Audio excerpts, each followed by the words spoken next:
আল্লাহু আকবার, আল্লাহু আকবার, আল্লাহু আকবার। প্রচণ্ড জোরে বৃষ্টি হচ্ছে। এখন রাত বাজে হচ্ছে ১২টা। প্রবল বৃষ্টি হচ্ছে। জানি না ফেনীর মানুষ, কুমিল্লার মানুষ এবং নোয়াখালীর মানুষ কি অবস্থাতে আছে। হে আল্লাহ, তুমি সবাইকে হেফাজত দান করো। সবাইকে তুমি ভালো রাখো, সুস্থ রাখো। যারা হচ্ছে সহযোগিতা করতেছে, সহযোগিতা যেন সবাই আরো করে। যারা এখনো সহযোগিতা করেনি, সবাই যেন সহযোগিতা করে। হে আল্লাহ, সবাই সবার জায়গা থেকে যেন সহযোগিতা করি আমরা।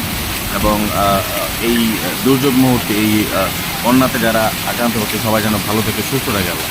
একটা মানুষও যাতে হচ্ছে এই মারা না যায় আল্লাহ। তুমি সবাইকে হেফাজত করো, সুস্থ রাখো আল্লাহ। আমিন, আমিন।